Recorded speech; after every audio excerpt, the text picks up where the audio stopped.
Hello fellow Clashers, welcome to KairosTime Gaming. Today we're going to be doing another episode of Exploring the Meta. Before I get started, I wanted to give a huge shout out to my subscribers. My channel's not even a month old and I'm already at 100 subscribers, so I really appreciate all of your support. If you haven't subscribed already, I would really appreciate it if you hopped on board. So today we're going to be covering the Giant Poison deck. This is a deck that we've been seeing for quite a while now, especially in the upper arenas, or in the upper part of the ladder, and also in tournaments. I've noticed a very big surge of this specific deck in the top 200, and so I decided to try and mess around with it and see what all the rage was about. You'll notice that I'm actually playing somebody else in this tournament that was using the same deck, and he actually ended up placing second in this tournament even though his cards were lower level than the tournament standard. So you can see just how powerful this deck is. One reason why it is so powerful is because of how well these cards do at supporting each other. You'll have your main push with the Giant, and then you'll follow that push with either the Musketeer or the Mini P.E.K.K.A. or Guards, the Ice Spirit, and those four cards along with the Poison and even sometimes the Arrow, they do such a good job at just covering each other and making sure that your opponent can't do anything in response.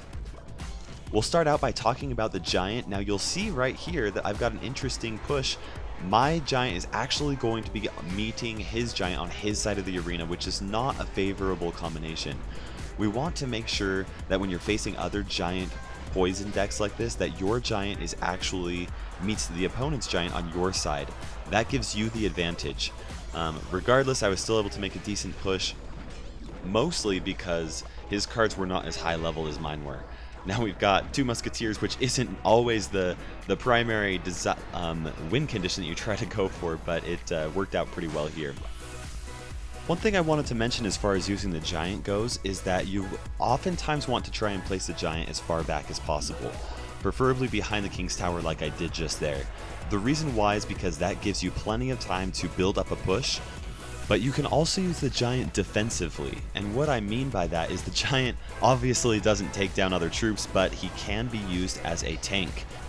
Let's say you have a Mini P.E.K.K.A. that's coming down your side of the lane that's almost dead and is about to hit the tower. If you drop the Giant right in time, then that Mini P.E.K.K.A. will maybe get one swing on your tower, while your tower will be able to finish it off, and then you have a Giant coming down the enemy lane and they have to worry about defending against that along with whatever other troops you're using to defend. Now my cards are a lot stronger than Luis Vega's, and because of that I was able to easily take him down and beat him, but a lot of other people in the tournament were not able to beat him. I was probably one of the only people able to beat him simply because we were playing the same deck and my cards were just stronger. This shows how powerful this deck really can be even when you do not have all of your epics at the tournament standard. Now you'll notice right here that I've got an opening hand with the Giant. It's not really a very good idea to start out with the Giant with this type of deck, and the reason why is because we don't have an elixir advantage, we don't have a pump out, we're not at 2 times elixir, and so it's really not that great of a move. And you'll see why here. Here, our opponent has a pretty good push with the Mini P.E.K.K.A. and the Giant, and I am easily able to defend against it, and then counter with my own push after his Giant is taken down. And there's the Giant. Now you'll see that my opponent was able to place down an Inferno Tower, which was able to stop my Giant, but he still has much less elixir than I do, and my Musketeer is able to get a little bit of damage onto his tower because of that push early on. Now at this point I'm able to place down my Elixir Collector and be able to get accruing that extra elixir that's going to help me make a successful push later on.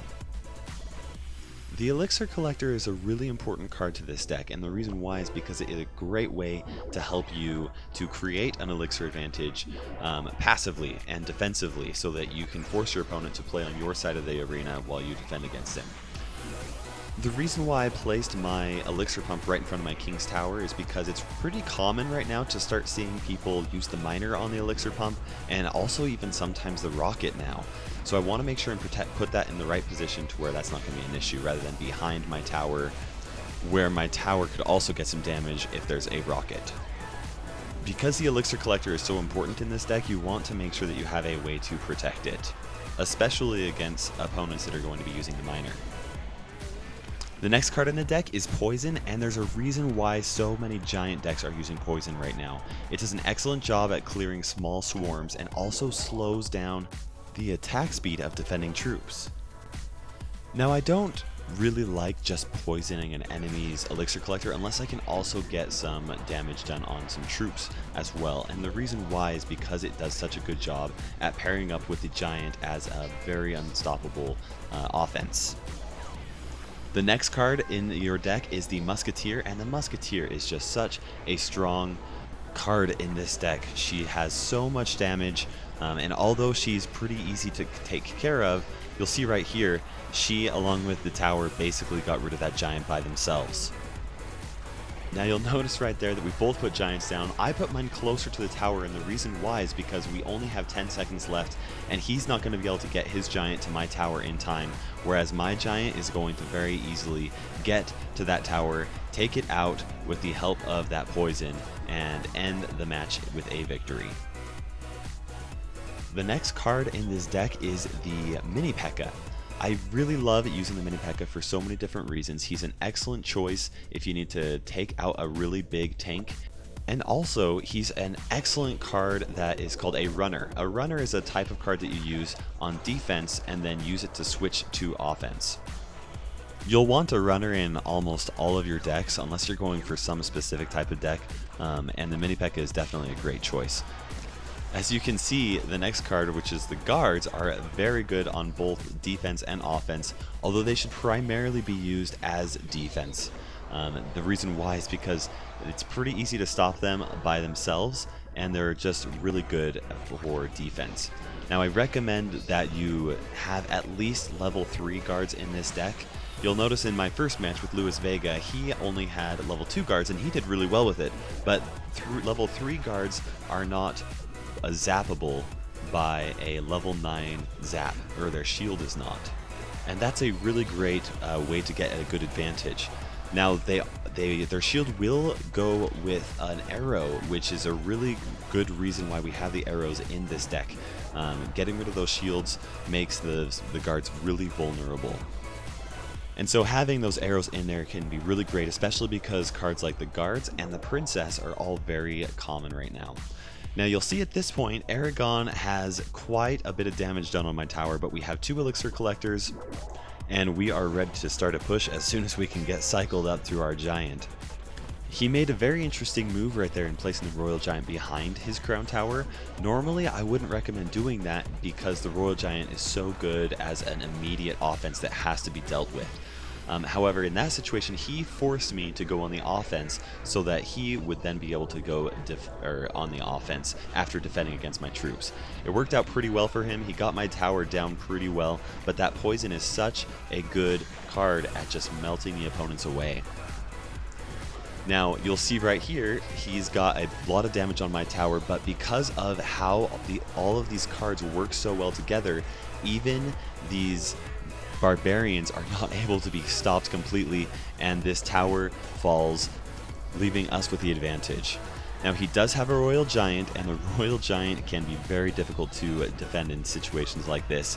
But we'll do our absolute best. This deck is really good at defending, and plus we can use that elixir pump as a last-ditch effort to just keep our tower protected from a Royal Giant if he decides to put that down. One of the best ways to actually defend against a Royal Giant is to use the Ice Spirit. The Ice Spirit is an excellent card to use on offense and defense. Now, there you see it on defense. One of my favorite things to use the Ice Spirit for is to freeze enemy troops that have already been placed down. If you have a Musketeer or a Mini P.E.K.K.A. And they're right behind your giant, you can drop down an Ice Spirit, and the Ice Spirit will freeze them, taking them out, making their defense basically useless. Thank you so much for taking the time to watch this video, everybody. This is KairosTime ticking by, and we'll see you in the arena.